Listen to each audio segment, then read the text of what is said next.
Yo, what is up guys? It's me, Zachary, and welcome to day 51 of the 2017-2018 NBA season. We got a lot of games to recap today, so let's not waste any time. Let's get right into it. Lego. First off, I just want to say that it doesn't seem like these rookies of this year's draft class are scared of anyone. You had Frank Ntilikina going at LeBron earlier in the season, and now you had Dennis Smith Jr. trying to go at Kyrie Irving last night. After Kyrie Irving fouled Smith Jr. on a drive to the rim, he kind of caught him with an elbow to the back of the head afterwards. DSJ wasn't playing that and decided to let Irving know that he don't play that. Teammates quickly stepped in, both are given technicals, and that's the end of that. Like Kevin Durant said a couple of days ago, nobody in the NBA is going to throw punches. Once again though, I think given the opportunity, Dennis Smith Jr. would have thrown a couple of punches, but you're not going to get that opportunity in the NBA unless things escalate to a full-on brawl. Anyways though, that little skirmish, or whatever you want to call it, isn't what we gotta talk about today. What we gotta talk about today is the fact that Kyrie Irving is clearly getting much more comfortable with the Celtics and has low-key been unstoppable as of late. To start the season, I think a bunch of people were surprised that Irving wasn't putting up 30 points per game. Now that he was going to be the #1 option on the Celtics, didn't have to play behind LeBron anymore, most of us did expect him to average close to 30 a game. Isaiah Thomas did it last year, so why wouldn't Irving be able to do it this year? We were all caught off guard by the fact that Irving was only getting around 20-ish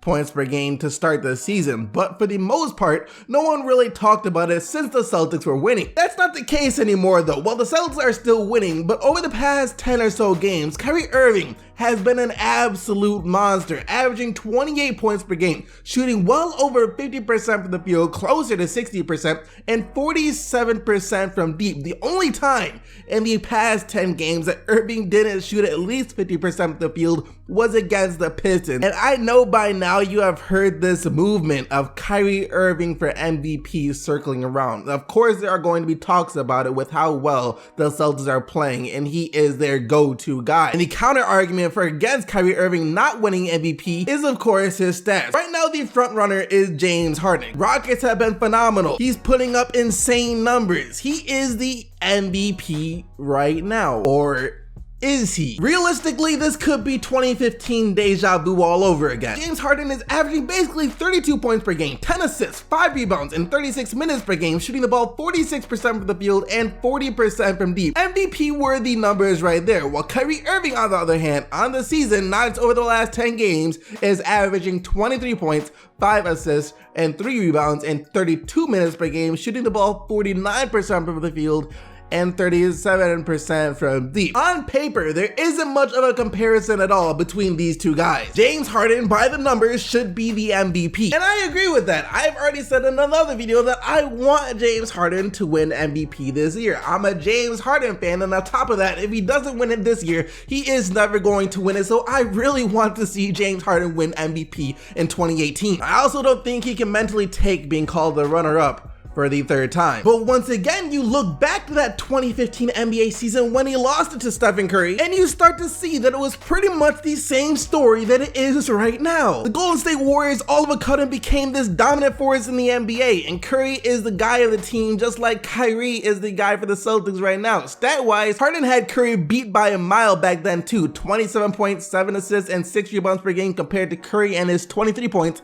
7 assists, and 4 rebounds per game, but it was a combination of the Warriors craze that was going on and the fact that Curry was just super efficient, shooting the ball 50% from the field and 45% from 3. That's what allowed him to steal the MVP from James Harden. And once again, that's exactly what it's looking like right now. The Boston Celtics have came out of nowhere so far this season. Kyrie Irving is the guy for the Boston Celtics. And if he continues to shoot the ball like he's been shooting it over the past 10 games, he will easily be able to get his shooting percentages to over 50% from the field and 40% from deep. And if the Celtics keep winning like they have been winning and get to the mid to high 60s in the win mark to end the season, then there is a real possibility that this will be 2015 deja vu that sees Kyrie Irving robbing James Harden of his MVP award. If voters can't decide between Harden and Irving though, they can always just give it to LeBron. There are people who think LeBron should have won the award every year for the past 5 years. And technically, if we're talking just about the most valuable player, they're right. LeBron, as the best player in the NBA, is inherently kind of the most valuable player as well, but that just ain't how it works. And with the way he has been playing this year, I don't think there's a doubt that he deserves it, but I just don't know if I can actually see him winning it unless the Cavs have some ridiculous season where they win like 70 games. And I don't think that's going to happen unless they keep this winning streak alive. The magic number is now 13 for the Cleveland Cavaliers after their comeback win for the Sacramento Kings last night. When I was watching this game, it almost seemed as if the Cavs were kind of bored, so they wanted to challenge themselves by spotting the Kings a lead and seeing if they could erase it in time to get the win. That's just what it looked like to me, because for the first 3 quarters, the intensity from Cleveland just wasn't there. But they brought it in the fourth, outscoring Sacramento 28-17 in the final period to get the 101-95 win. LeBron with 32 points, 11 rebounds, and 9 assists on the night, 12 of 18 from the field and 5 of 8 from deep. And just thinking about it, I don't know how this guy can be playing this well, and we're sitting up here asking if Kyrie Irving or James Harden will win MVP. LeBron has been playing better than both of them. 28 points per game, 8 rebounds, 8 assists, shooting nearly 60% from the floor and 43% from deep. If he can't win MVP with the season that he's having right now, then clearly whoever the voters are for MVPs just decided that LeBron is never able to win it again. Speaking of never winning MVP again, let's talk about Kevin Durant. Now, this Warriors team that he was playing with last night was the furthest thing from unbeatable. Not only was Stephen Curry out, by the way, get well soon Curry, but Draymond Green was also out as well. The Warriors went to the D-League to get a starting point guard before the game. Klay Thompson, Quinn Cook, Jordan Bell, Zaza Pachulia, and Kevin Durant. If you ever wanted to say your team beat the Warriors last night, would have been the night to beat them. Unfortunately for the Hornets though,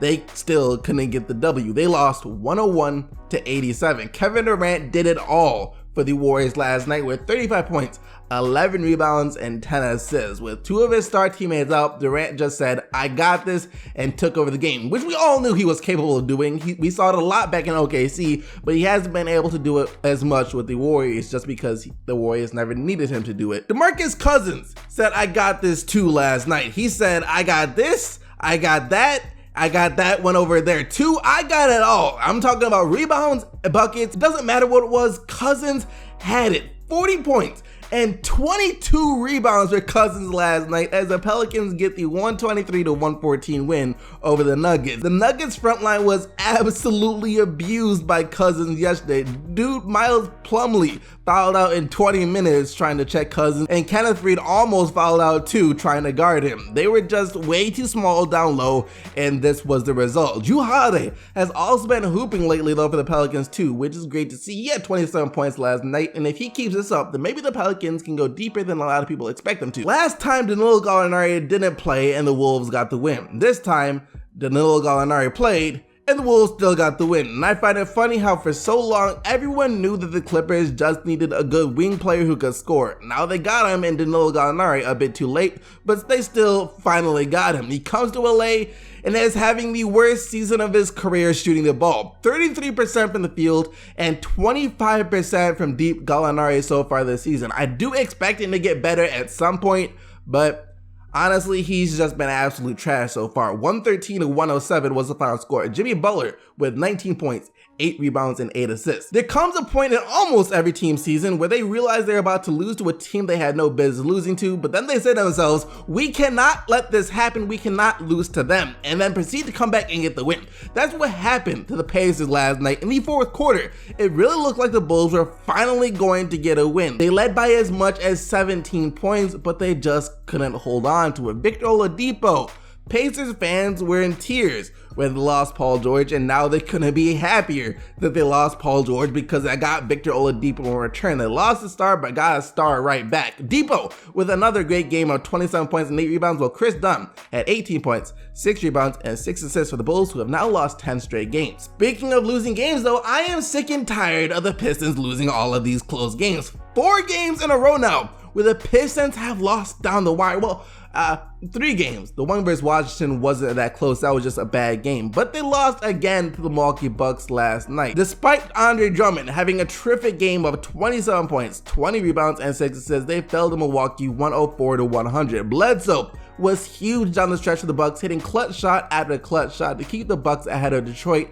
He finished with 22 points. Giannis, he was just Giannis again. He had 25 points and 10 rebounds. And Chris Middleton, whenever Giannis was on the bench, he was out there getting buckets. He had 21 points on 7 of 10 shooting. What is there to say about this game? Not much. The Spurs won again, I guess. Still no Kawhi Leonard. He can play. They can bring him back whenever they want. They just haven't brought him back yet. Same old Spurs though. Might not be the most exciting team to watch, but they know how to get wins. 117-105 of the Miami Heat last night. You had 8 guys scoring double figures for San Antonio last night, led by LaMarcus Aldridge and his 18. One game after finally breaking their losing streak, the Memphis Grizzlies are back at it again. So if you were a Grizzlies fan hoping that that win they got will put them back on the right path, I don't know what to tell you besides it didn't. 99-88. To the New York Knicks. Porzingis returned for New York after missing his past couple of games to score 18, but Courtney Lee was the high man for the Knicks with 24. The Magic beat the Hawks 110-106. Vucevic, Gordon, and Fournier all scored over 20 points. Gordon with 24 points and 15 rebounds, while Vucevic had 22 points and 16 rebounds. That's all. And that wraps up all the action from last night. You guys know vote for the player of the day by going to the community section of my channel. Just remember, the only players whose team won are eligible to win player of the day. And yesterday, of course, you guys selected Bradley Beal in his career high 51 points as your player of the day. But thank you guys so much for watching the video. Don't forget to leave a like on it as well as subscribe to the channel for more daily NBA news and highlights. But until tomorrow, keep getting the buckets, Team STC, and I'm out of here. Peace!